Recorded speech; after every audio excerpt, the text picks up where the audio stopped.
Vamos abrir aí Mateus no capítulo 18. Mateus, capítulo 18. E vamos estar a ler do verso 15 até ao verso 20. Podemos ficar de pé, aqueles que puderem. Vamos ler a palavra do Senhor. Diz assim: Se o teu irmão pecar contra ti, vai arguí-lo entre ti e ele só. Se ele te ouvir, ganhaste a teu irmão. Se, porém, não te ouvir, toma ainda contigo uma ou duas pessoas, para que, pelo depoimento de 2 ou 3 testemunhas, toda a palavra se estabeleça. E se ele não os atender, dize-o à igreja. E se recusar ouvir também a igreja, considera-o como gentio e publicano. Em verdade vos digo que tudo o que ligardes na terra terá sido ligado nos céus, e tudo o que desligardes na terra terá sido desligado nos céus. Em verdade também vos digo que se 2 dentre vós sobre a terra concordarem a respeito de qualquer coisa que porventura pedirem, ser-lhes-á concedida por meu Pai que está nos céus. Porque onde estiverem 2 ou 3 reunidos em meu nome, ali estou no meio deles. Ainda antes de nos sentarmos, vamos poder ter a oportunidade para nos saudarmos uns aos outros. Vamos fazê-lo brevemente. Hoje continuamos no texto que lemos a semana passada, mas avançamos um pouco mais. Recordam-se, a semana passada nós lemos os versos 15, 16 e 17 e ficámos aí. Mas hoje estamos a ler um pouco mais, até ao verso 20. E continuamos no texto da semana passada para ganharmos consciência, porque é importante falarmos do que a Igreja é e de como ela funciona. Nós temos estado, durante o mês de novembro, a falar sobre eclesiologia. Eclesiologia é a doutrina da Igreja. E uma das maneiras que arranjamos para ilustrar esta série de mensagens, como terão visto no cartaz, é de facto adaptarmos a partir da linguagem gráfica do IKEA, mas percebemos como é que a Igreja, o que é que a Igreja é, como é que ela funciona. E o propósito hoje é terminar esta série. Ela era uma série breve, de 4 sermões apenas. E o meu propósito é hoje chegarmos ao fim, porque a partir do próximo domingo, então, se Deus quiser, vamos começar a caminhada para o Advento. E essa é também uma época especial. Aliás, vamos começar o Advento, que é uma caminhada para o Natal. Estas palavras de Jesus, vamos voltar aqui ao texto, são palavras de Jesus, é Jesus Cristo que as está a dizer, e estas palavras de Jesus fazem parte de uma explicação que Jesus está a dar acerca daquilo que é o reino de Deus. Quando Jesus fala acerca deste problema entre pessoas, voltem ao verso 15, se o teu irmão pecar contra ti. Quando Jesus está a falar, se o teu irmão pecar contra ti, estas palavras que Jesus está a dizer fazem parte de uma secção grande em que Jesus está a falar sobre o reino de Deus e como o reino de Deus deve funcionar. Por isso, quando Jesus está a falar acerca de problemas entre crentes e de como esses problemas devem ser resolvidos, ele integra esta questão, e agora folheiem um pouco as vossas Bíblias, ele integra esta questão, por exemplo, junto de um debate sobre quem é o maior no reino dos céus.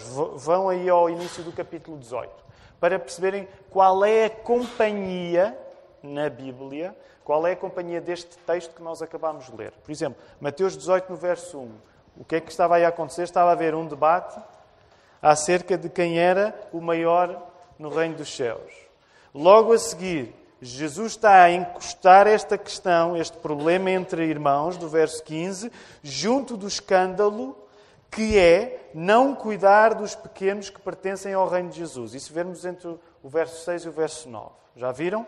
Portanto, esta conversa de irmãos que não se entendem no verso 15 tem uma relação com a conversa no início do capítulo 18, em que estavam a discutir acerca de quem é o maior no reino dos céus. Tem uma relação com a conversa que vem no verso 6, que é coisa grave de alguém que escandaliza um dos pequeninos que pertence ao reino de Jesus.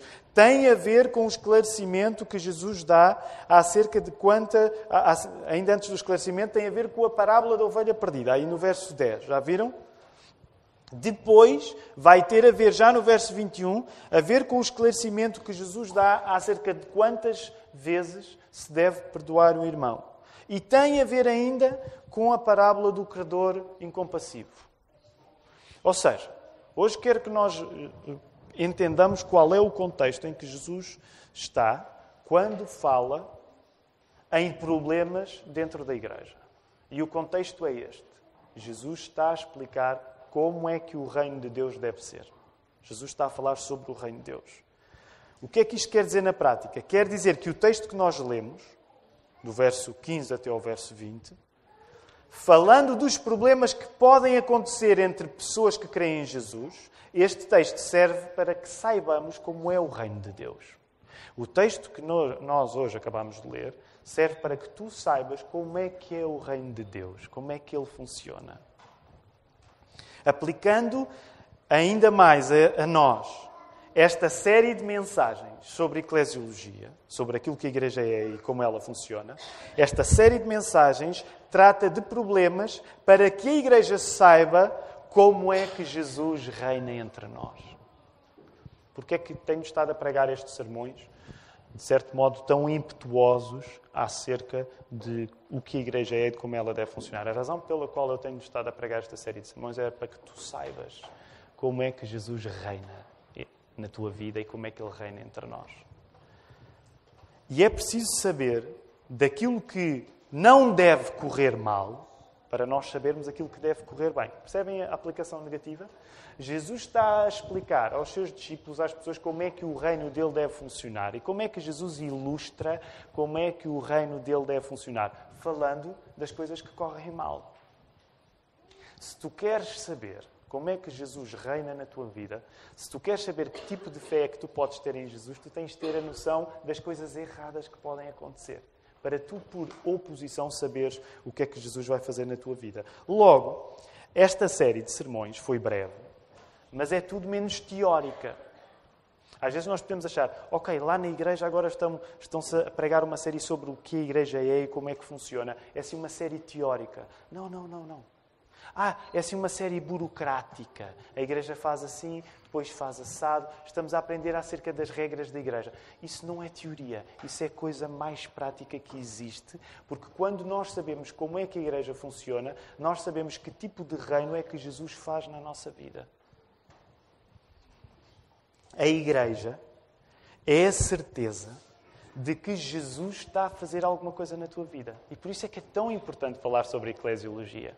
E sabem, nós devemos rejeitar aquela caricatura que injustamente é feita sobre nós. Que justamente é feita sobre nós evangélicos e protestantes. Porque, de facto, nós às vezes transmitimos uma ideia que a nossa preocupação é só a salvação da nossa alma. E quando falamos de igreja, parece que a igreja é do it yourself. Tu fazes o que tu quiseres agora com a igreja. E nesse sentido, estando nós num país de maioria católica romana, nós temos de reconhecer que há uma boa crítica feita aos evangélicos, por eles às vezes estarem tão obcecados com a sua salvação, e depois quando falam sobre a igreja, agora cada um faz como quer. A igreja é a garantia que Jesus está a reinar na tua vida. Tu não podes criar uma separação entre Cristo e a igreja. Entendam-me bem, eu não estou a dizer que Cristo e a igreja são a mesma coisa. Nós, como evangélicos, de facto, acreditamos que é possível fazer parte institucional da Igreja sem que isso signifique que nós sejamos salvos. Concordamos com a crítica de Lutero de há 500 anos. Mas o que a Bíblia nos chama não é criar uma dicotomia que separa a minha fé da Igreja. Ou tomar a Igreja como uma espécie de extra que eu faço com a minha salvação. E agora, falando para aqueles que, como eu, cresceram numa igreja evangélica, infelizmente, essa é uma das tentações onde tu vais cair, porque eu também caio nela. É eu tomar a minha relação pessoal com Deus, não é? Este chavão que nós usamos, como a coisa mais importante. E deixa-me dizer, é a coisa mais importante. A tua relação pessoal com Jesus é a coisa mais importante, sem dúvida. Mas é fazeres da coisa mais importante uma razão errada para te separares da seriedade com que tu deves viver a igreja. Porque a Bíblia não toma isso como dicotomia. A Bíblia toma a igreja como uma consequência de teres Cristo. Agora aplica isto pela negativa. Se tu não ligas muito à igreja, a crítica que a Bíblia te vai fazer é que tu não ligas muito a Cristo. Por isso, uma série sobre eclesiologia é das coisas mais práticas que nós podemos ter na nossa vida. Porque é para vermos se de facto Jesus Cristo está a reinar na nossa vida. A igreja é a certeza que Jesus está a fazer alguma coisa em ti. E a lógica radical é esta. Se tu não vives igreja, Jesus não está a fazer grande coisa na tua vida. Vocês podem dizer, Tiago, essas são palavras pesadas. É verdade, mas é o que a Bíblia te quer dizer. Se tu não vives a igreja seriamente, Jesus não está a fazer grande coisa na tua vida. O meu objetivo hoje é ler a nossa igreja, a Igreja da Lapa, segunda Igreja Evangélica Batista de Lisboa, é o nome completo dela, sobretudo apontando para o futuro. Agora, deixem-me ser sincero convosco, eu não conheço o futuro, eu não faço futurologia, mas sei, a partir da palavra de Deus, a partir da Bíblia, aquilo que no futuro devem ser resultados de termos a Bíblia como centro. Eu sei, e quero partilhar convosco, aquilo que eu creio, convictamente, de que devem ser os resultados desta igreja pelo facto da palavra estar no centro.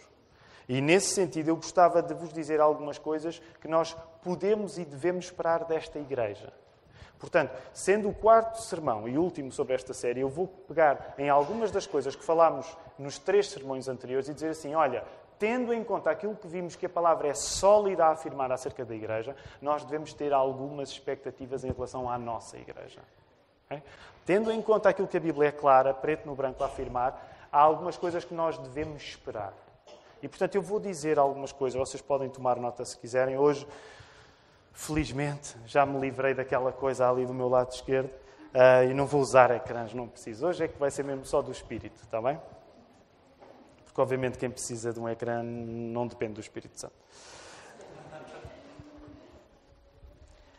Se na Bíblia nós vimos que a palavra é a base da igreja, e este se é um se retórico, se na Bíblia nós vimos que a palavra é a base da igreja, porque o Evangelho é a história da palavra encarnada, contada pela palavra escrita, então, se na Bíblia nós vimos que a palavra é a base da igreja, então, a primeira coisa que tu deves esperar da Igreja da Lapa, espera da Igreja da Lapa que mantenha clara a sua identidade doutrinária.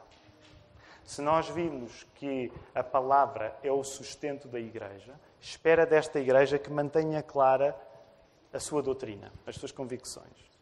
Espera que a Igreja da Lapa te desafie a ter a sua declaração de fé mais próxima da tua memória. E eu reconheço que esta é uma coisa que nos tem escapado um pouco. É verdade que nós já nos obrigamos a nós próprios a, pelo menos uma vez por ano, lermos a declaração de fé. Já repararam nisso? Qual é o domingo em que nós lemos a declaração de fé?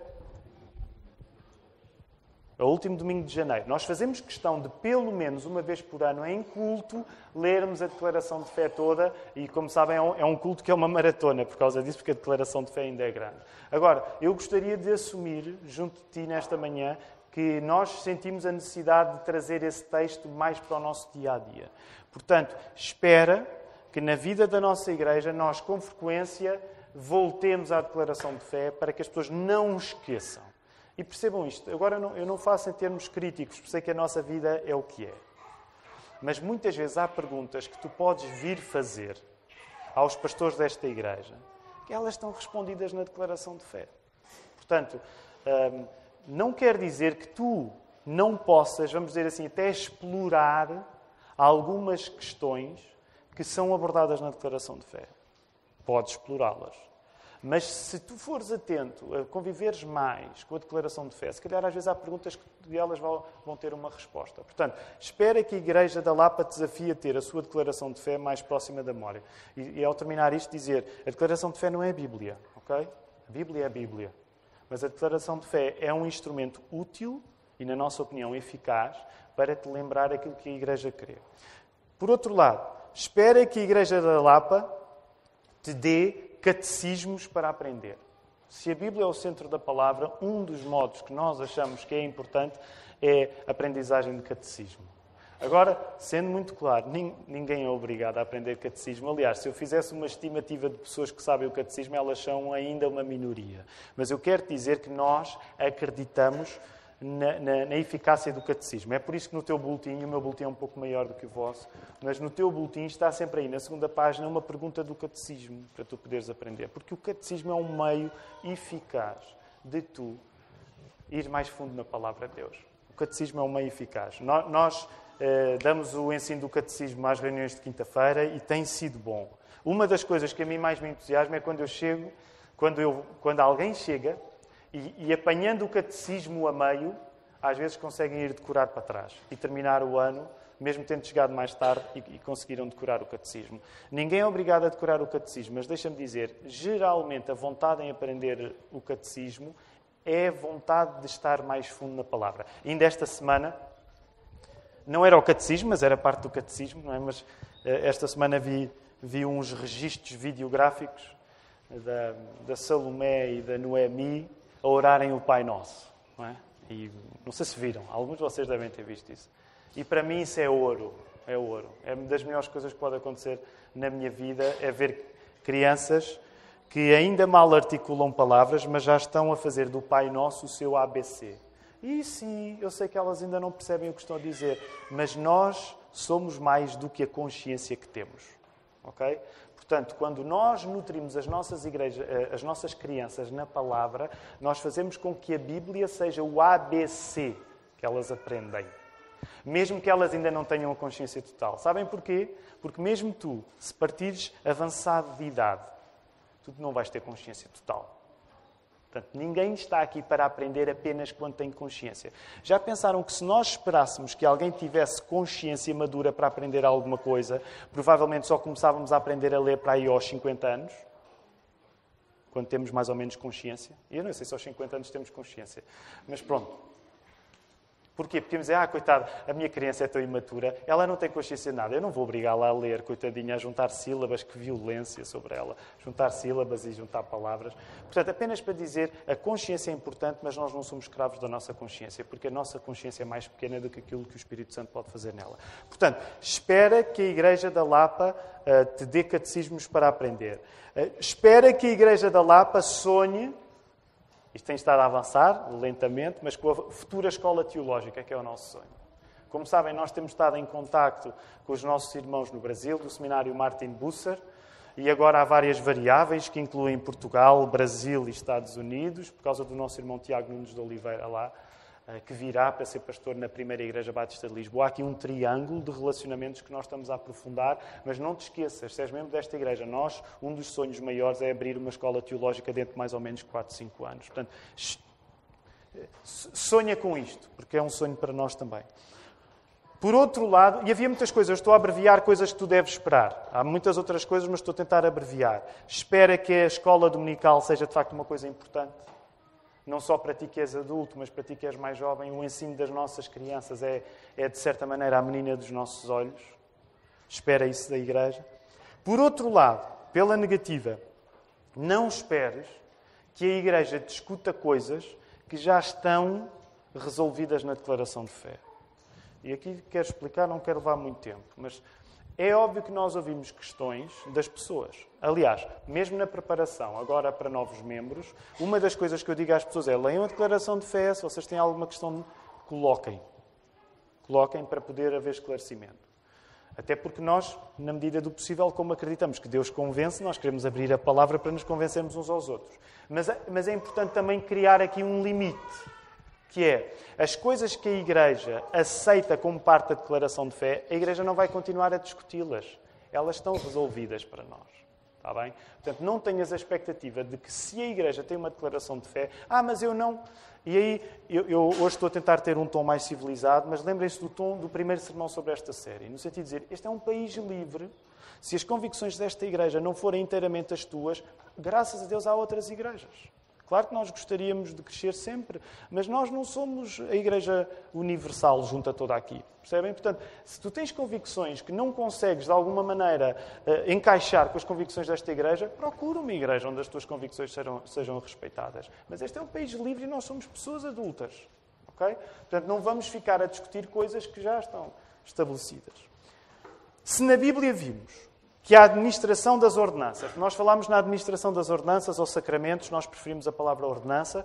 Lembram-se, falámos que isso é uma das coisas que é uma das marcas da Igreja. Então, se nós vimos que na Bíblia a administração das ordenanças é uma das marcas da Igreja, então espera que nós queiramos batizar o mais e o melhor que nós conseguimos. Essa é uma das vontades. E 2018 foi um ano esplêndido, 2017 foi um ano esplêndido, porque de facto fizemos mais batismos e estamos continuamente a preparar pessoas para se batizar. E isso Porquê é que isto acontece? Porque nós acreditamos que o batismo e a ceia do Senhor são ordens de Jesus. É aquilo para o qual a Igreja também serve. E nós estamos cá para batizar. Então, espera por parte da Igreja que nós estejamos sempre ansiosos por batizar. Porque é isso que Jesus mandou fazer com todas as pessoas que creem. Então, é óbvio que nós temos muitas coisas a aperfeiçoar na nossa preparação, mas essa é uma coisa que nós queremos continuar a fazer bem e a fazer mais. Fazer bem e a fazer mais. Espera que o desafio do batismo seja, por um lado, urgente e, por um lado, exigente. E é difícil equilibrar as duas coisas. Eu partilhei isto também convosco na semana passada. Eu não consigo equilibrar bem. Porque, sabem, por um lado, e deixem-me aplicar isto sobretudo ao caso que nós temos tido de crianças que batizamos. Não são bebés, nós não batizamos bebés, porque só batizamos pessoas que creem, mas é verdade que nós temos batizado crianças mais velhas. E sabem que é sempre um dilema, e eu vou uma vez mais assumir o dilema junto de vós. O que é que nós mais queremos em relação aos nossos filhos? É ou não é que eles sejam salvos? Se nós acreditamos que eles podem perder, qual é o desejo mais agudo na vida de um pai em relação aos filhos? É que o seu filho tenha fé em Jesus Cristo e salve. E nesse sentido, as palavras mais doces que nós podemos querer ouvir dos nossos filhos são as palavras de papá, se chamar papá, mamãe, como for. Eu quero ser batizado. Isso é o mais doce que tu podes querer ouvir. Agora, e também falo por experiência própria, como vocês sabem, também são palavras difíceis para nós, porque nós vamos querer, em relação às nossas crianças, que aquela decisão seja consciente, que seja coerente. E eu quero agora explicar uma coisa que tem acontecido, também para vocês terem uma noção, que a Igreja vai aprendendo à medida que conduz. No caso dos mais novos, imaginem, crianças que vêm ter connosco com 7, 8, 9 anos e que têm vontade de ser batizadas. 10, 11, 12, 13, que seja. Há uma coisa que se está a tornar uma prática e que eu não acho que é má. Nós nunca vamos fazer apenas uma preparação com os mais jovens. Ok? Portanto, imaginem, e há alguns casos a acontecer neste momento. Crianças que querem ser batizadas estão a começar a fazer a preparação. Elas nunca vão fazer apenas uma preparação. Vão sempre fazer mais do que uma. E vocês podem dizer, que violência para a criança. É intencional, é um teste. É também um teste. Porquê? Porque com todos os pais que já tiveram filhos, crianças batizados, nós reconhecemos que é preciso exigir um pouco mais, até para a própria criança ter uma noção.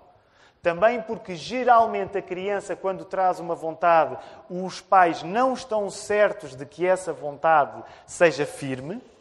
E, por isso mesmo, a nossa prática recente tem sido falar com os pais e ou os próprios pais acham, eu acho que é melhor não se batizar já, ou nós próprios recomendamos aos pais, eu acho que é melhor prepararmos mais ainda. Ok? Então, eu tenho dito isto a alguns dos pais que estão a trazer os vossos filhos mais novos. Nós fazemos uma preparação, mas se eles forem mais jovens, nós vamos fazer mais do que uma preparação, porque isso é precisamente um teste ao calibre deles. Portanto, não desanimem. Agora deixem-me falar em particular para alguns dos mais jovens que estão a assistir classes de batismo. E espero não falhar nenhum. Daniel, não desanimes. A Raquel Teles. Onde é que está a Raquel Teles? Está ali? Raquel, não desanimes, está bem? Marcos, não desanimes. Pelo menos estes 3, eles estão a frequentar classes de preparação para o batismo. Portanto, nós vamos exigir de vocês, vamos ser um bocadinho chatos, mas porque acreditamos que este momento tem de ser um momento de grande consciência. Está bem? Portanto, não desanimem. Não desanimem. Claro que a preparação hoje vai ser mais divertida, porque vocês vão estar com o Filipe e o Filipe vai falar mais a vossa linguagem e eu acho que ele é mais divertido do que eu. Mas pronto, ou não. Ele está a dizer que não está certo. Mas ok, mas eu quero que vocês entendam mesmo isto. Daniel, Marcos e Raquel e outros que eventualmente se queiram juntar. É exigente, mas a Igreja acha que essa exigência vos vai fazer bem. Ok? Portanto, espera que a Igreja tenha urgência para batizar. Espera que a ceia do Senhor seja valorizada. Espera que a ceia do Senhor seja valorizada. Espera que na ceia do Senhor tu sejas chamado a olhar além de ti mesmo. Muitas vezes isto é feito eu faço muitas vezes o pedido de olharmos à nossa volta e termos a noção que fazemos parte de um povo e que não estamos a tomar a ceia sozinhos. Mas espera que a ceia do Senhor seja valorizada. Espera que a Igreja te chame a olhares para a ceia como uma oportunidade especial de experimentares a presença de Cristo junto dos seus. Semana passada eu falei-vos nisso por causa do conceito de ceia do Senhor, os conceitos que existem acerca da questão da Eucaristia e mesmo reconhecendo que a convicção reformada, protestante, evangélica, batista, seja o termo que quisermos usar agora, não é da convicção da presença física de Cristo na ceia, ela é a convicção da presença espiritual de Jesus na ceia. E sim, nesse sentido, eu quero dizer uma coisa que se calhar tu não foste habituado a ouvir. Sim, o culto de ceia é especial. Sim, o culto de ceia é especial. É especial, é diferente dos outros. Não é melhor, nem é pior, mas é especial. Porque nós acreditamos que quando comemos o pão e bebemos o vinho, Cristo está espiritualmente connosco através do Espírito. É especial. Eu sei que no passado muitas pessoas faziam do culto da ceia aquele culto que eu não posso falhar. Como uma espécie de sacramento. Num sentido mais católico romano da questão. E isso não faz sentido. Imagina, se tu vens só aos cultos de ceia para não te sentires a falhar, isso não faz sentido. Mas também quero-te dizer, mas o culto da ceia é especial. A ceia é especial. E infelizmente eu reconheço que muitas vezes na cultura evangélica existe pouca valorização do vinho e do pão. E nós queremos que quando comemos o pão e quando bebemos o vinho, nós sintamos, isto é especial, isto é mesmo especial. Se na Bíblia vimos que são os pastores, agora pegando mais nas questões, há 2 domingos. Há 2 domingos quando falámos nas questões dos pastores. E eu vou avançar rápido, tentar avançar rápido. Lembrem-se também os recordes que eu bati a nível de tempo. Eu já fiz uma promessa de, no Advento, eu não vou pregar mais de 30 minutos e vocês vão ter mesmo autorização para, durante o culto, arranjar uma sirene qualquer. Mas eu hoje não quero chegar a 1 hora, mas eu sei que foram sermões maiores. Não se esqueçam, quero voltar a repetir isto. Eu tenho repetido isto também nos e-mails que mandamos durante a semana. Se tu és membro da igreja e por alguma razão perdeste algum dos sermões, tens de ouvir estes sermões, ok? Tens mesmo de ir ouvir os sermões. Falhou-te arranja tempo, mas tens mesmo de ouvir estes sermões.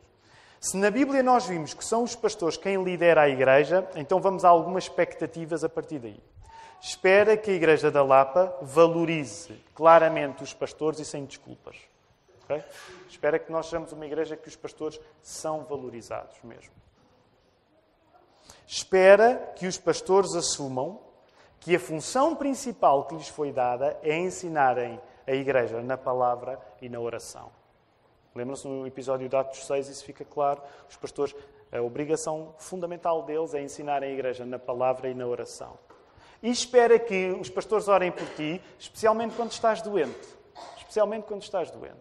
Não é só quando estás doente, mas quando estás doente. Sabem que essa é uma das coisas que eu vejo como um grande privilégio, pelo facto de nós sermos uma igreja que é enriquecida pelo facto de muitos de vós terem vindo do meio mais pentecostal e carismático. Vocês não têm vergonha de pedir a oração do pastor quando vocês estão doentes. E sabem, eu gostava de ver toda a igreja assim. Não é porque eu vos vá curar, ou o Ricardo, ou o Filipe, ou o Marco, mas de facto a Bíblia diz que se alguém está doente, chama os presbíteros. Portanto, nós acreditamos que estamos aqui para orar. E sabem que há momentos especiais na história da vida desta igreja, que são às vezes momentos assim, vocês estavam aflitos com alguma coisa e vocês vieram pedir oração. Ora por mim, eu tenho um problema aqui. E sabem, nós não somos igreja de prometer curas porque nós não somos Deus e não sabemos o que Deus vai fazer. Mas nós estamos aqui para orar pelas vossas doenças e para pedir a Deus que Deus vos possa curar. Sabem porquê? Porque Deus é Deus Pai e Deus gosta de ver os seus filhos com saúde. Não significa que Ele não possa, na sua soberania, usar doenças. Ainda hoje eu estou aqui um bocadinho, permitam uma expressão, à rasca na minha garganta. Mas significa que os pastores estão cá para orarem por ti quando estás doente. E por orarem pelos outros doentes também. Esse é um dos privilégios. Espera também que a Igreja entregue aos pastores a expectativa de tu, enquanto ovelha, te expores seriamente ao pastorado deles. Vou dizer-vos, uma das minhas expectativas depois desta série de mensagens é que possa ser mais tranquilo e pacífico para todos os membros de igreja de que vos compete aceitarem o pastoreio. desta igreja. Vocês são membros de igreja, ninguém vos forçou para estar aqui. Portanto, nós temos a expectativa de que tu confies em nós, como teus pastores. Temos essa expectativa.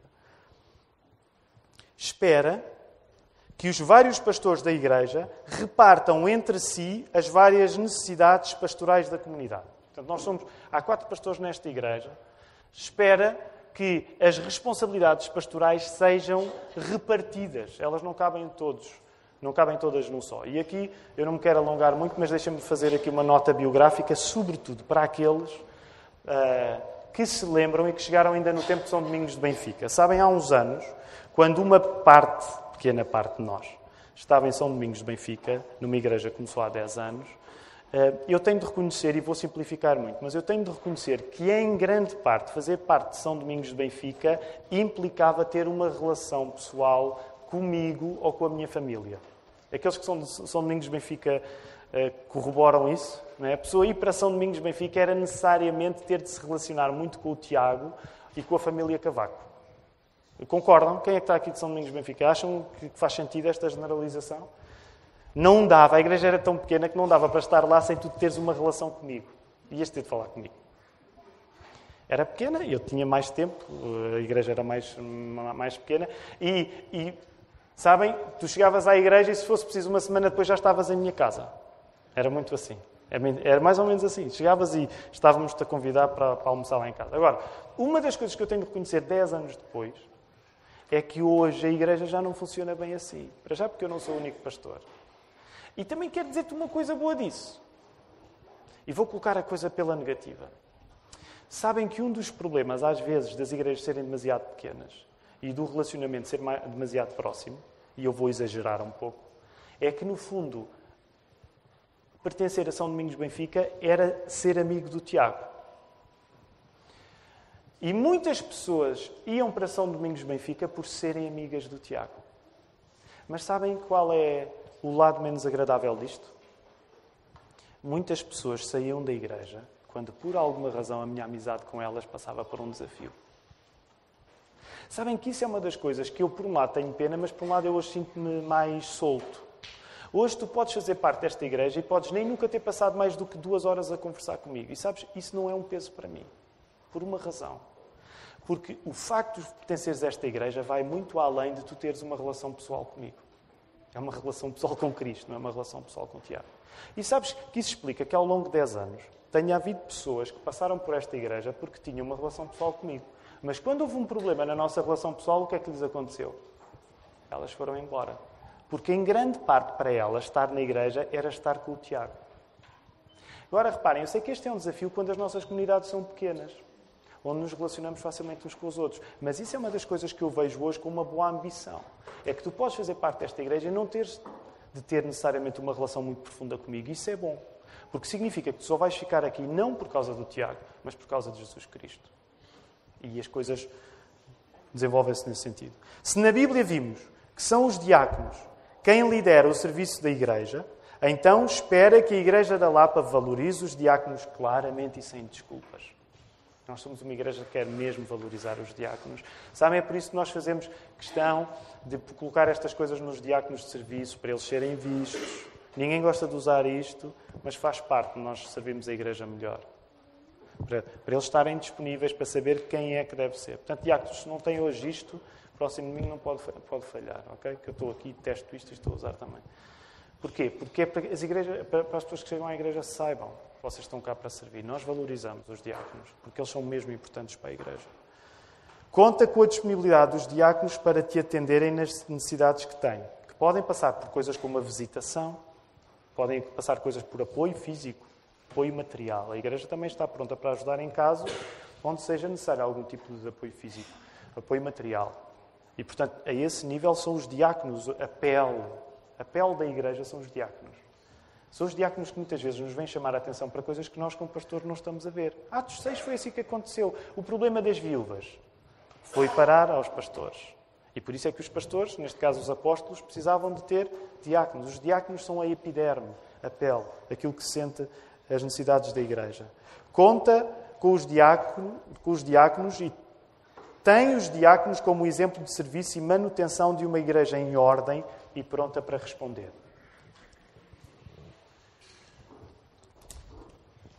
Eu sei que a nossa igreja ainda precisa de ordenar e organizar muitas coisas, mas é para isso também que os diáconos estão cá. Sabem que em 2017 foi o ano onde algumas coisas começaram a ser mais corrigidas. Porquê? Porque mais pessoas começaram a servir e porque os pastores deixaram de ter de ser eles a servir diáconos para algumas coisas. Então, mas conta com os diáconos para eles trazerem em ordem. Sim, agora é uma boca à parte, não é uma grande coisa. Nós ainda tentamos organizar melhor o nosso tempo de culto e o início do culto ainda é complicado. E o problema dos nossos diáconos é que eles são todos, ao contrário de mim, eles são muito simpáticos. Portanto, eles são todos muito amáveis. Mas uma das coisas que nós temos de tentar corrigir, não é um pecado muito grave da nossa igreja, mas é no tempo antes do culto começar, nós estarmos mais calmos aqui. Ok, eu sei que nós estamos alegres, vimos à igreja, não é o pior pecado que tu cometes, certamente não é. Mas os nossos diáconos e o nosso serviço de portaria ainda são todos demasiado queridos, eles não sabem ser maus, eles precisam de aprender a ser maus. Portanto, quero também dar força, ok? Força aqui ao serviço de portaria. More power to you, ok? Mas vocês precisam de mandar as pessoas sossegar quando chegam aqui ao salão. Sente-se. Está muito excitado. Sente-se. Ora, peça ajuda a Deus. Okay? E que ninguém se zangue. Que horror, cheguei ali, mandaram-me calar, vamos já embora. Não, mas pronto, percebem? Agora, eu sei que isto leva tempo e eu aprecio genuinamente a alegria com que nós chegamos aqui. Mas pronto, só para dizer, não é fácil ser diácono.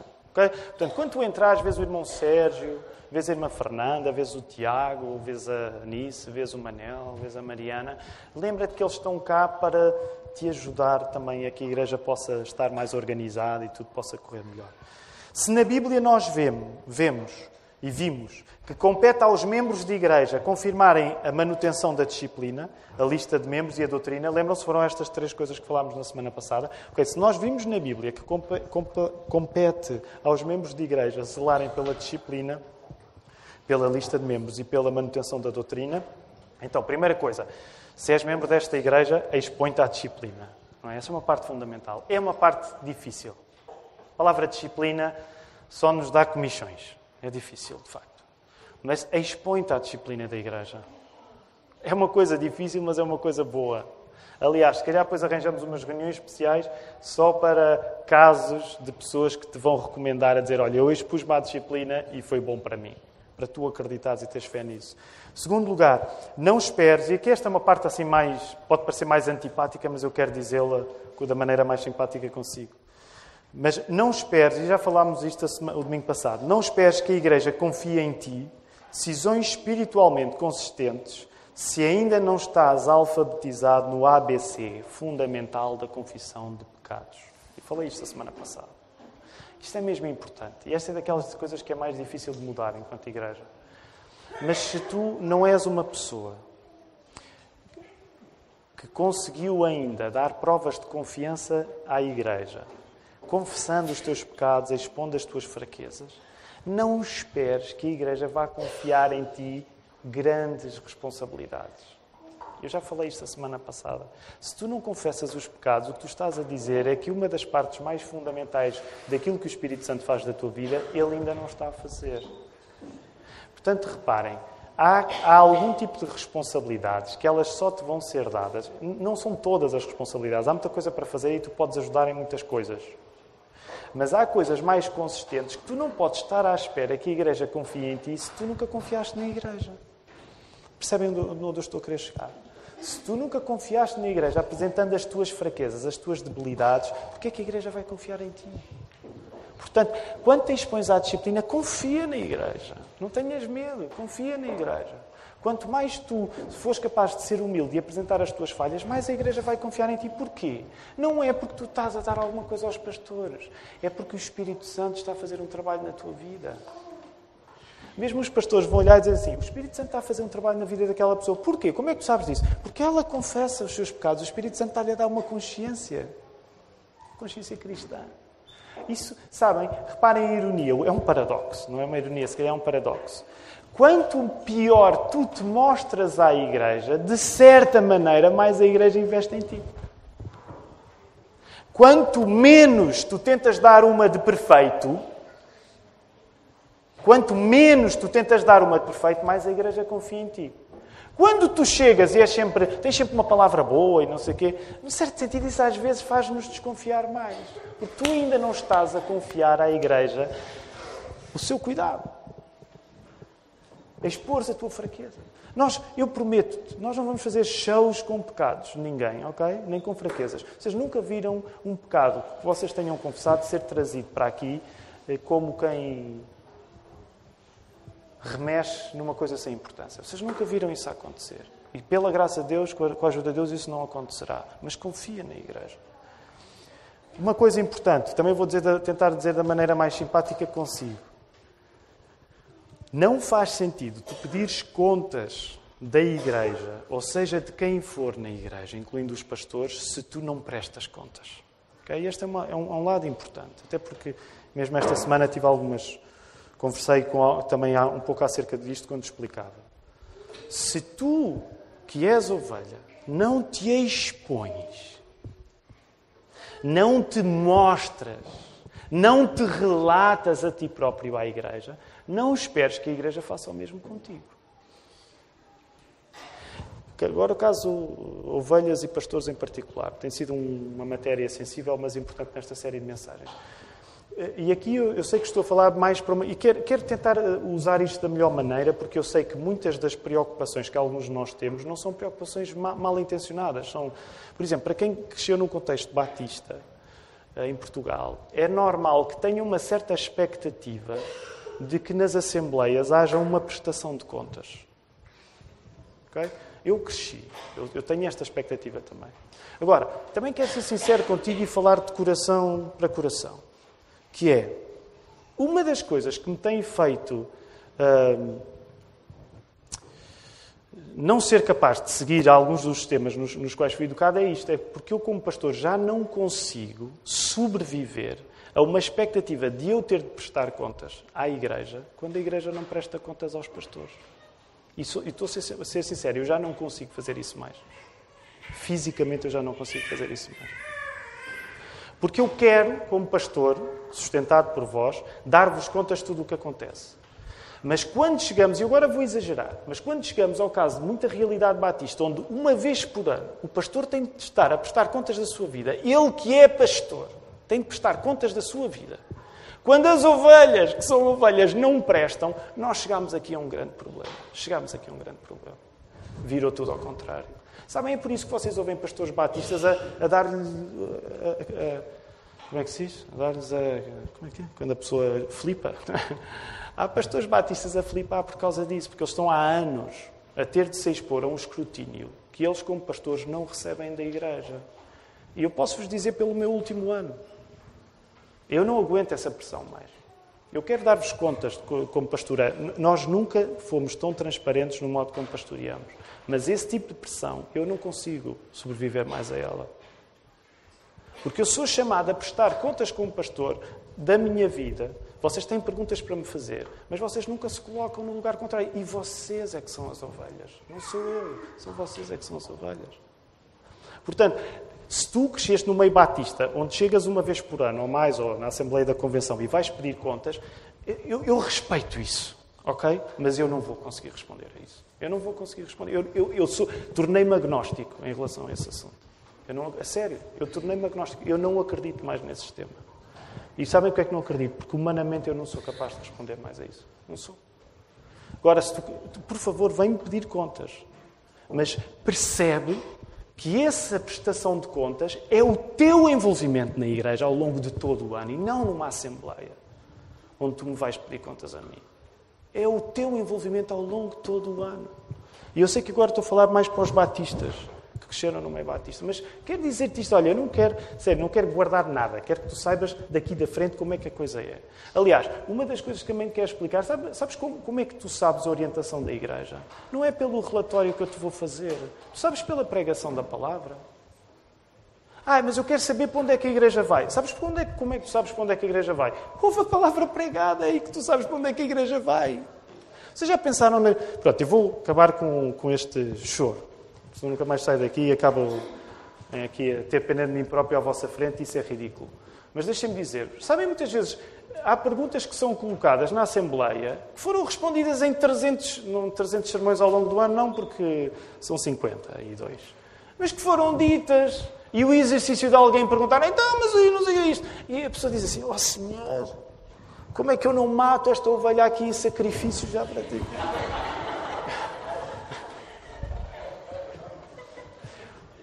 Depois esta série de eclesiologia vai acabar, eu vou-me deixar disto, ok? Mas é difícil, a sério, porque foi dito tantas vezes.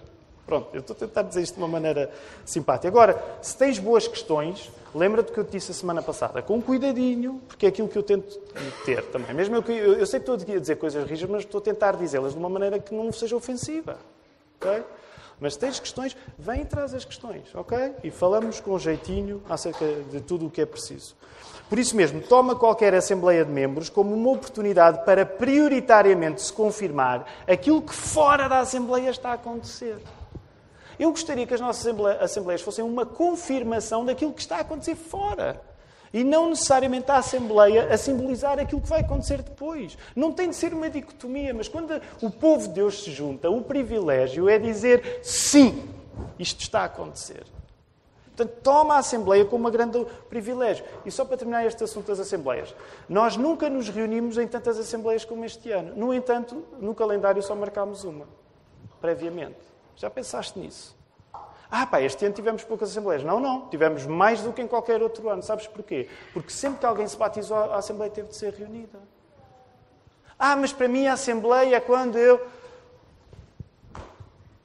Certo. Mas já pensaste que a Assembleia...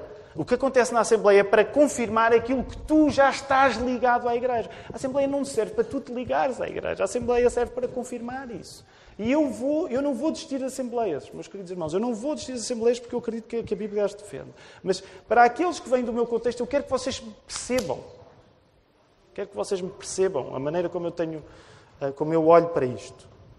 Toma o serviço como a lente mais nítida que mostra o que a Igreja é e está a fazer. Se tu queres saber o que a Igreja é e o que a Igreja está a fazer, sabes como é que tu vais saber isso? Tu vais saber isso quando estás a servir. Sabes porquê? Porque é quando tu estás a servir que vês a Igreja real lá acontecer. Porque estás ao lado do Chico, estás ao lado do Manel, estás a fazer... E é aí que tu sabes o que é que a Igreja está a acontecer. Sabem, a ironia também é esta. Se por um lado nós nunca tivemos tão poucas Assembleias no modelo de marcá-las muito atempadamente, por outro lado nunca tivemos um ano com tantas pessoas a servir a Igreja. Já pensaste nisso? Olhaste à tua volta no fim de semana cheio. Tu viste a quantidade de pessoas a servir. Tu nunca estiveste numa igreja onde as pessoas não estivessem... Tu nunca estiveste nesta igreja em tempos recentes em que as pessoas não tivessem trabalhado tanto como agora. Onde, se quiseres, a autoridade estivesse tão delegada. Nós, como pastores, diáconos, nós nunca delegámos tanto a autoridade da igreja como durante 2017. Mas eu não li aqui em relatório. Não leste em relatório porque não estás a servir a igreja. Se tu estivesse a servir a igreja, tinhas um relatório vez após vez de como é que a igreja está a acontecer. Percebes? Porque o serviço é o melhor conhecimento da igreja. E por isso, agora só para terminar os batistas como eu, por isso é que há denominações neste mundo fora. Eu sou dos batistas, ok? Eu sou batista até morrer. Deus depois deve acabar com o negócio das denominações, mas... Há denominações fiéis a Jesus Cristo que não funcionam como os batistas. Agora, eu sei que se calhar estou a trazer-te uma notícia arrasadora que não vais conseguir lidar com ela. Mas há denominações que não funcionam como os batistas e Jesus faz coisas nelas. Já pensaste nisso? Não tem... Aliás, alguns de vocês lembram-se quando entraram para São Domingos Benfica dizer assim que... Vamos ter uma Assembleia. Assim que... O que é que se faz na Assembleia? Tivemos a primeira e dissemos acho que já me arrependi de ter vindo para esta igreja. Não é? Alguns de vocês que não... Porque aquilo eram uma Assembleias mesmo 2, 3 horas. Ok, vamos avançar. Ainda aguentam mais 10 minutos? Digam alguma coisa, por favor. Sim. Ok. Lembra-te de como ovelha, o teu papel, neste sentido mais restrito, e agora estou a restringir, não estou a alargar, é ser pastoreado. Não é pastorear, é ser pastoreado. É aceitar esse pastoreamento. Envolve-te no relacionamento com os outros membros da igreja, sobretudo nas atividades planeadas, mas não só. Envolve-te com as pessoas nas atividades planeadas. Sabem que nós temos... Sabem porquê que nós temos atividades? Porque nós achamos que é importante estarmos uns com os outros. Eu sei que nem todas as atividades são fáceis para toda a gente estar. Eu sei, por exemplo, que a quinta-feira é difícil para a maior parte de vocês. Vocês veem-me a chatear-vos muito a cabeça por vocês não estarem à quinta-feira. Quem é que daqui pode dizer, o Tiago chateia-me muito por eu não vir à quinta-feira? Alguém pode dizer, o Tiago chateou-me por eu não vir à quinta-feira? Eu não chatei ninguém por não vir à quinta-feira. Porque eu sei que é difícil vir à quinta-feira. Lá de casa só eu é que venho à quinta-feira e em períodos de maior calma a família vem toda. Ora, eu não te chatei para vires à quinta-feira, mas tenho a noção de que quando nós temos atividades é para promover que nós estejamos uns com os outros. Esse é um dos objetivos. Dizer assim, vamos estar quintas-feiras. Agora, atenção, não quero que ganhem culpa pela quinta-feira. As reuniões são ótimas, mesmo com meia dúzia de pessoas. Mas o que eu quero dizer é que as atividades estão lá para tu conheceres as pessoas, para tu lidares com as pessoas. Sabem como é que eu conheço as pessoas da igreja? Porque eu tenho de estar em todas as atividades. Não necessariamente eu sou pago para isso. Mas percebem?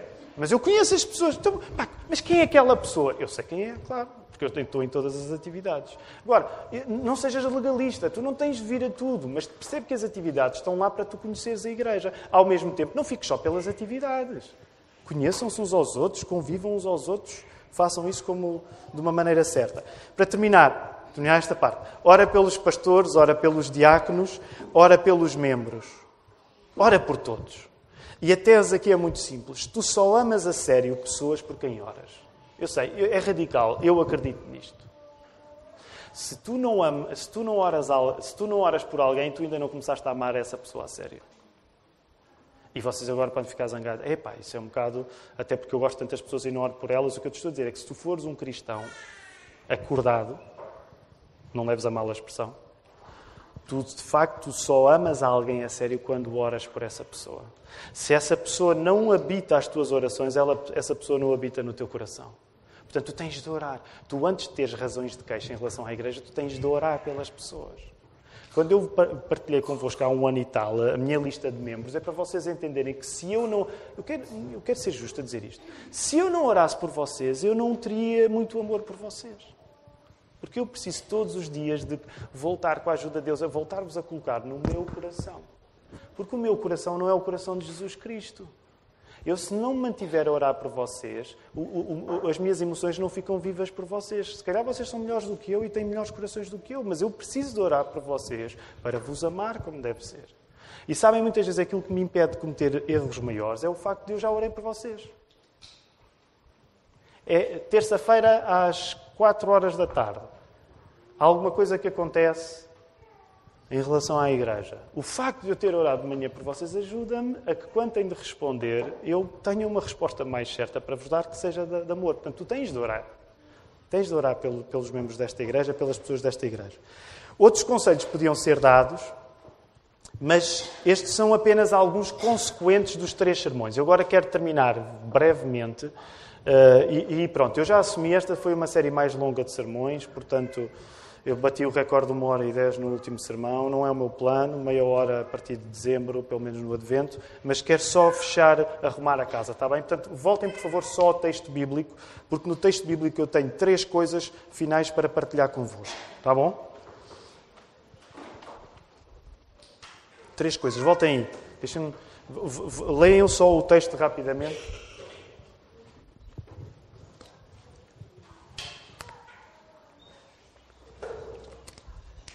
E ao dizer isto também quero reconhecer uma coisa e encerrar aqui o assunto. Eu reconheço que estes sermões foram um bocado defensivos, foram um bocado agressivos, foram um bocado... Epá, o que é que se passa? Não é? Alguns de vocês, o que é que se passa? Porquê é que estes sermões estão a acontecer assim? Eu reconheço que o tom foi um bocado agreste, mas também deixem-me dizer, isto faz parte da vida da igreja, é como lá em casa, para as famílias. Há alturas onde é preciso resolver assuntos e eles têm de ser colocados de uma maneira defensiva. Não é? Os limites. E então foi uma série de sermões de muro.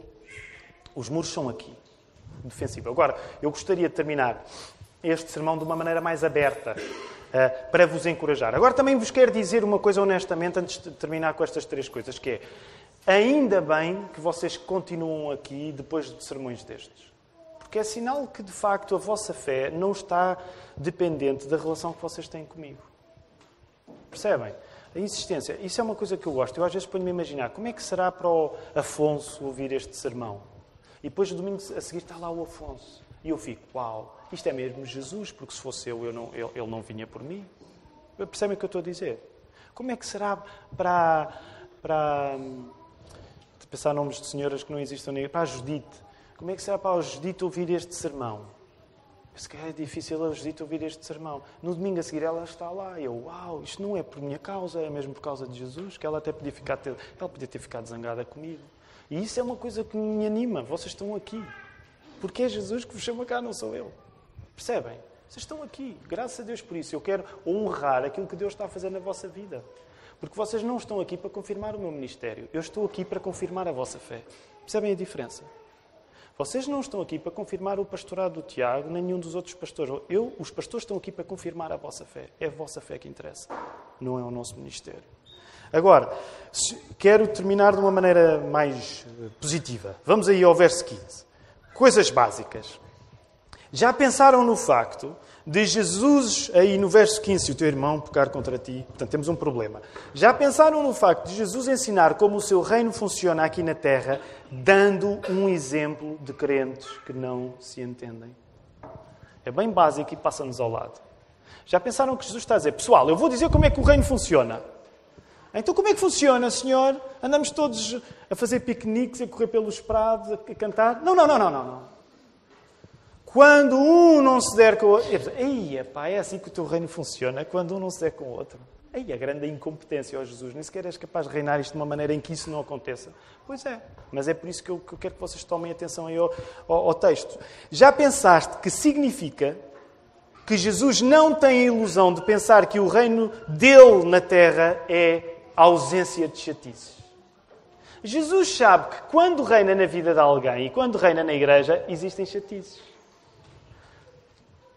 Então, porquê é que nós, crentes, construímos expectativas sobre o reino de Deus tão desligadas daquilo que a palavra ensina? O meu ponto é este. Nós temos expectativas irrealistas acerca de como o reino de Deus funcionaria na perfeição, porque construímos essas expectativas longe do que Jesus disse. A nossa visão acerca do reino de Deus é mais otimista do que a visão do próprio Jesus.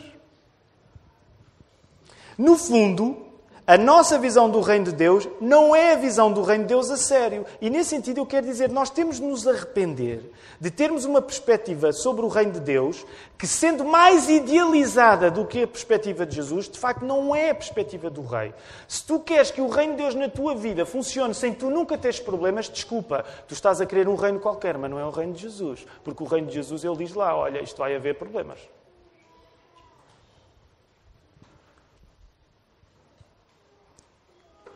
Um dos nossos problemas em relação à Igreja é que nós hoje esperamos da Igreja uma perfeição que Jesus nunca nos prometeu que nós íamos ter. Esse é um dos problemas. Nós esperamos uma perfeição que Jesus nunca disse que nós íamos ter. E aqui eu quero falar para ti e dizer-te, nós temos de nos arrepender do pecado, de termos expectativas mais otimistas do que as expectativas da palavra. Sabes porquê? Porque quando tu tens expectativas mais otimistas em relação ao reino de Deus do que Jesus teve, sabes o problema? É que as expectativas muito otimistas que tu tens em relação ao reino de Deus só demonstram uma coisa, é que tu tens expectativas muito otimistas em relação a quem? Em relação a quem? Qual é o problema de tu esperares uma perfeição da Igreja? É porque, no fundo, tu não percebes que essa perfeição da Igreja tu só a tens porquê? Porque tu esperas uma perfeição de quem? Ti próprio. Tu ficas escandalizado com os problemas da Igreja porque tu não estás à espera que tu próprio possas ser uma pessoa com problemas. Tu partes do princípio que quando vais para a Igreja, como tu estás muito bem, todos têm de estar muito bem contigo. Agora, o problema é que tu estás a ser demasiado inocente a olhar para ti próprio. Reparem. Neste mesmo problema de Mateus 19, qual é a tua tendência? Diz lá, pelo menos eu digo depois no final. Quando tu lês este texto e vês, quando um irmão pecar contra ti, também é verdade que aqui é fácil porque Jesus está a colocar mesmo que o irmão é que peca contra ti. Mas ok, mas faz-te conta que Jesus não usava bem estas palavras. Qual é a tua tendência quando ouves falar em problemas dentro da Igreja? É tu colocares no conjunto as pessoas que, voilá, têm razão. Não é? Não é a tua tendência, é a minha tendência. Quando há problemas na Igreja, um dos nossos problemas é que nós tendemos a achar que nós somos sempre aqueles que têm razão. E que é óbvio que os outros, os bandidos, que não sou eu, Epá, já viste esta igreja? Então na internet é um pardieiro. As pessoas que são sempre zangadas com a igreja. Sempre zangadas com a igreja. Porquê? Claro, porque elas são superiores às pessoas da igreja. Os da igreja são maus. Nós ouvimos esta história e dizemos, claro que sim, pecaram contra mim, eu nunca pequei contra ninguém. Mas será mesmo assim? Será que aquilo que este texto quer fazer na tua vida não é dizer-te que o mal pode ser tu? Já pensaste nisso? Se calhar o texto está a querer dizer, olha, é verdade que é quando o irmão pecar contra ti, mas já pensaste que o irmão a pecar contra ti pode ser tu a pecar contra alguém? Já pensaste nisso? O que tudo isto revela é o nosso orgulho e a nossa falta de humildade. Reparem, eu sei que parece paradoxal o que vou dizer. Um dos maiores problemas da igreja de hoje é o bem que dela se espera a partir do pecado do orgulho e da falta de humildade. Eu acho que um dos maiores problemas que nós hoje temos é que nós esperemos que a igreja seja boa não a partir da nossa humildade, mas a partir do nosso orgulho. E vou dar 2 exemplos opostos. E vou falar coisas da nossa igreja. Olha, eu não estou a pensar necessariamente em ninguém quando digo isto, mas são coisas que de facto acontecem na igreja. Eu não estou aqui, ok, se a carapuça te enfiar, que seja o Espírito Santo a pô-la, não foi o Tiago, ok? Se alguém sentisse aqui uma coisa, é o Espírito Santo, não sou eu. Mas deixem-me dar 2 exemplos bem opostos na nossa igreja, como isto acontece. Vindos do mesmo pecado de orgulho e falta de humildade. E são caricaturas, ok? Vou exagerá-los. Jesus também fazia a mesma coisa e João Batista exagerava as coisas. Há pessoas, por exemplo, que chegam aqui e que sabem que chegam aqui porque souberam, imagina, souberem pela internet que esta é uma igreja de doutrina reformada. Imagina, chegam aqui por causa da doutrina reformada. Como valorizam a doutrina reformada? Como eu valorizo. Okay? Vêm para esta igreja como quem recebe um prémio para o facto de ter uma doutrina reformada. Eu estou a caricaturar, okay? Não estou a falar a ninguém em especial, mas estou a caricaturar. Na prática, as pessoas vêm não pelo privilégio de fazerem parte desta igreja, mas como já são calvinistas, e ouviram dizer que esta é uma igreja calvinista, quando chegam aqui é um emblema. Toma lá, e és dos bons, fazes parte dos calvinistas, foste para uma igreja reformada. Agora, reparem, onde é que eu quero chegar com isto? E aqui quero ser cuidadoso, sobretudo a falar para os mais jovens. Até porque isto já está a acontecer na igreja. Pessoas que vêm aqui e dizem, eu li a declaração de fé, eu sei que é aqui, porque vi num fórum qualquer na internet e é aqui. Mas depois, a fé delas, no caso de muitas pessoas, é uma fé de internet. Uma fé de internet. Então, e permitam-me dizer isto, miúdos mais jovens. E é só YouTubes, é só sermões, é tipo droga. Eu ouço 5 sermões expositivos, mas depois, quando chegam a esta igreja, não sentem o privilégio de fazer parte desta igreja. É mais porque estão numa igreja que condiz com o emblema reformado que eles querem ter. E agora, novamente, eu sou tão mais reformado. Também, ok, sou um calvinista dos chatos e tudo, mas percebem? O objetivo de tu fazeres parte de uma igreja não é a igreja dar-te um ponto. Porque senão tu vais estar a usar a igreja para o teu próprio orgulho. Eu arranjei uma igreja à altura das minhas convicções. Não, o privilégio é tu fazeres parte da igreja. Ponto final. Agora percebam o exagero, porque eu sou completamente a favor de nós escolhermos esta igreja por razões doutrinárias. Hein? Estão todos a perceber o que eu estou a dizer? Agora, não esqueçam os riscos associados a isso. Agora, para dar o outro extremo oposto. Depois há o outro extremo oposto. É uma pessoa que desvaloriza tudo isso. Para mim, se calvinismo ou não, isso para mim não quer saber nada disso. Isso para mim é coisas de homens. Porquê? Porque ele acha que estas questões doutrinárias são para os fariseus. Olha, estes agora têm mania que são reformados e que são calvinistas. Eu que estou acima disto. Não sou fariseu. Então, essa pessoa está na igreja. Um é porque é mais papista que o Papa. Outro é porque relativiza todo. Mas os dois são orgulhosos. Os dois são orgulhosos. Porque cada vez que... Imagina, depois apanham aquelas discussões chatas de calvinismo, a ver quem é o mais calvinista dos calvinistas, e a pessoa diz, isso para mim não serve para nada. Eu sou superior a isso. Isso é para os legalistas. Isso é para os fariseus. Então tu acabas por ser um fariseu antifarisaico, mas também és orgulhoso. Também não estás nesta igreja a pensar nesta igreja. Estás a pensar em tu que és acima dos outros que têm essa discussão. Percebem? Os dois extremos são dois extremos de orgulho. Um é porque acha que esta é a igreja que lhe vai dar pontos porque ele é calvinista. O outro é porque está aqui além do facto da igreja ser calvinista. As duas coisas podem ser extremos. Podem ser questões de orgulho. Agora, segundo lugar, o texto ainda. Eu sei que está a demorar, mas Deus vai te ajudar. Em segundo lugar, toma o reino de Deus, presente na vida da Igreja, como tão importante que muda a maneira como socializas. Eu falei isto a semana passada e quero reforçar aqui. Uma das coisas bem difíceis é o verso 17. Como é que Jesus é capaz de dizer o verso 17? Então Jesus, que até elogiou o publicano, como é que ele é capaz de dizer o verso 17? Quando Jesus diz, se esta pessoa se recusar, tens de tratá-la como gentil e publicano. E aqui o que eu te quero dizer, eu vou ler para ser rápido. A pessoa que não segue a Igreja deve ser tratada como um descrente. O que é que isto quer dizer? Que o modo como a Igreja trata dos problemas é o anúncio da eternidade. E que se alguém se coloca contra a Igreja, coloca-se contra a pessoa com quem a Igreja tem um pacto. Quem é a pessoa com quem a Igreja tem um pacto? É Deus. A Igreja que exclui um dos membros é um protótipo do Deus que condena justamente um pecador ao inferno. Eu não estou a dizer que é a mesma coisa. Mas quando a Igreja é chamada a excluir um membro, ela está a fazer isso da mesma maneira como um dia Deus vai dizer: tu não vais passar a eternidade comigo, porque tu nunca quiseste saber de mim.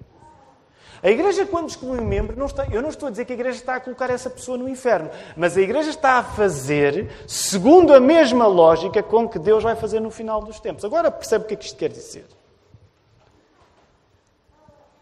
A importância que está nesta ordem de Jesus, em tu te deixares de relacionar com uma pessoa que é impenitente, é uma importância eterna. Não faças a tua vida daqui ser noutra lógica da vida eterna. Não te dares com alguém aqui, seguindo a ordem de Jesus, é alertares essa pessoa para que o risco que ela passa da sua alma se perder para sempre. Tu és chamado por Jesus a cortar relações com alguém, porque nesse cortar relações tu estás a passar uma mensagem, que é: se tu não te arrependeres, tu podes ir para o inferno. Agora, eu sei que isto é escandaloso, porque nós hoje somos obcecados por passar uma imagem boa de quem nós somos e quão tolerantes nós somos e quanto suportamos tudo. Mas o problema é que isso é orgulho. Percebem? Eu não vou cortar relações com alguém só porque foi excluído da Igreja. Engraçado, mas foi Jesus que disse para fazer isso. Mas Deus é amor. Jesus, olha, mas foi ele disse isso, não fui eu.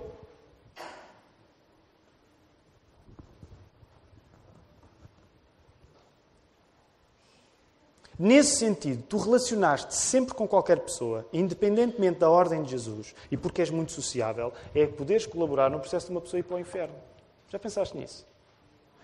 Não quer perder, se não vai tão longo, 1 hora. Mas essa é uma história que eu nunca me esqueço, que o João partilhava connosco. João, desculpa só. O João passou uma fase... Vocês conhecem, ele já partilhou o testemunho dele. Uma fase complicada na vida. E uma das coisas que ele depois mais tarde partilhou é que era o teu avô. Houve um avô que nunca estava com ele sem lhe perguntar quando é que ele voltava. Quando é que ele voltava a reencontrar-se com o Senhor dele. Agora, eu sei que a nossa tentação, todos nós temos membros de família que se afastaram do Evangelho. Okay? Eu tenho uma catrefada deles. E eu não vos estou a dizer que quando estou com eles, a primeira coisa que eu lhe digo é: quando é que tu voltas para Deus? Mas uma coisa eu sei também a partir do testemunho do João, é que aquele homem foi o homem que estava a olhar para o essencial, sempre. E nós, como queremos ser politicamente corretos, nós queremos querer ser amigos de Deus e do diabo, a verdade é essa, nós queremos ser amigos de Deus e do diabo, nós não ousamos em mudar a nossa vida social por causa do valor de uma alma ir para o inferno. Então, somos cristãos, mas contribuímos para almas irem para o inferno. Elas vivem em oposição a Jesus. Mas nós dizemos: Jesus, não sejas exagerado, lá estás tu, Jesus, com os teus exageros.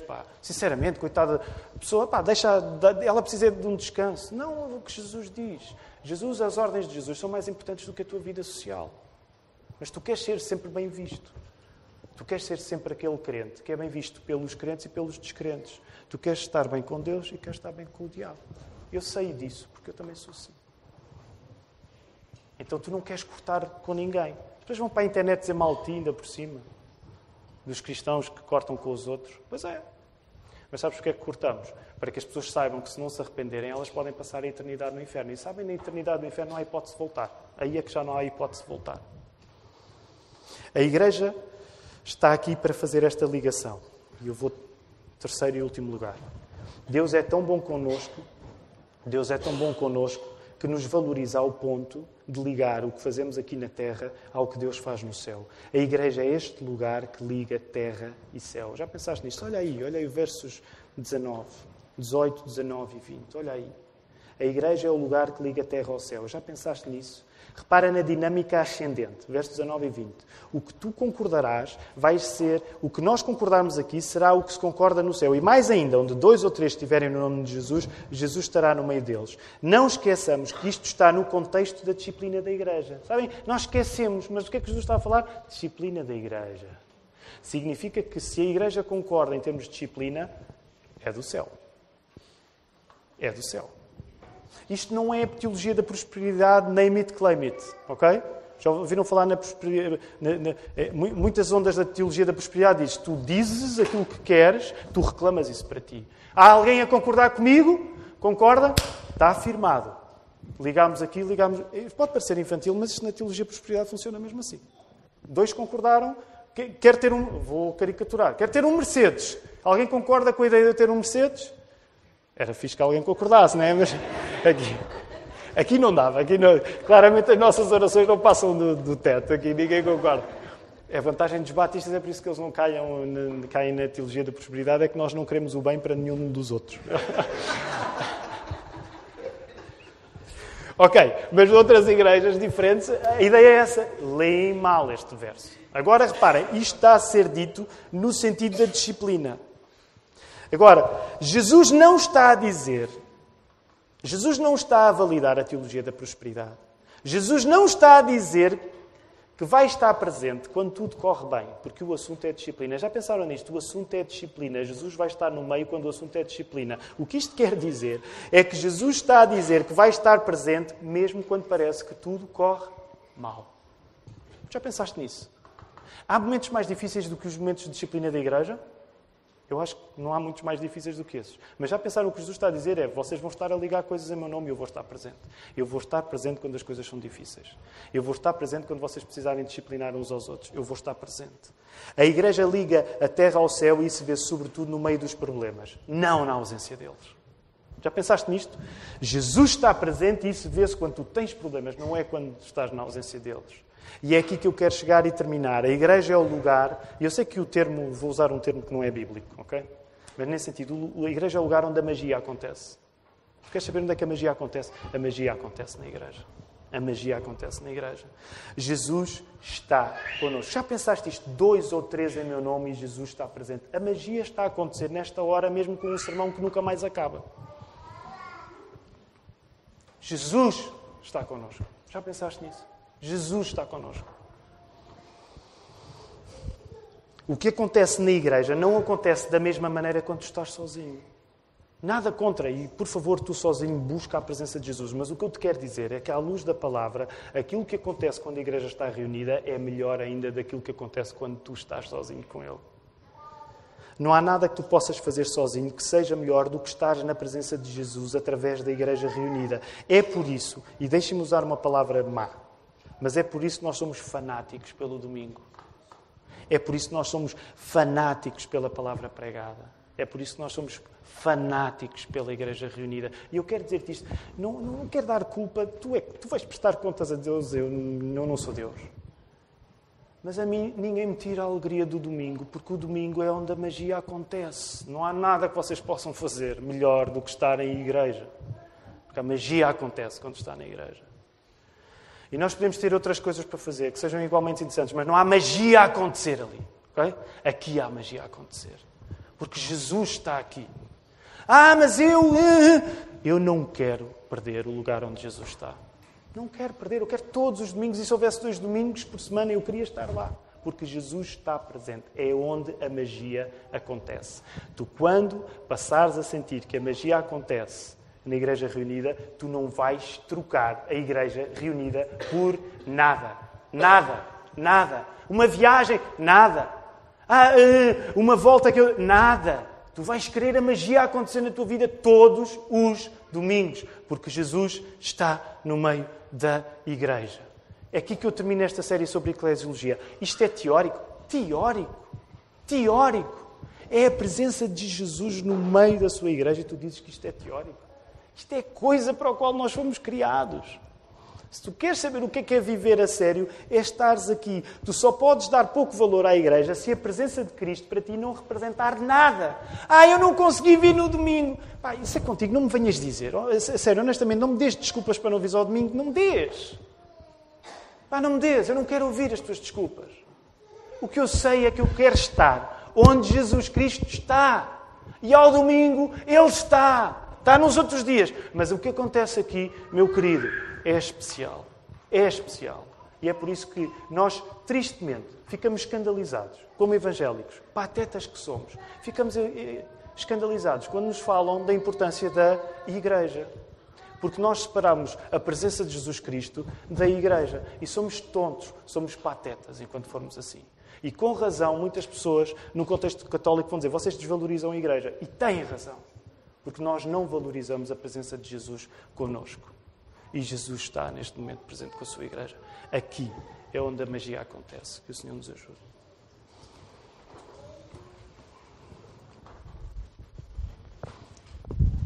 Vamos ficar em pé, vamos orar.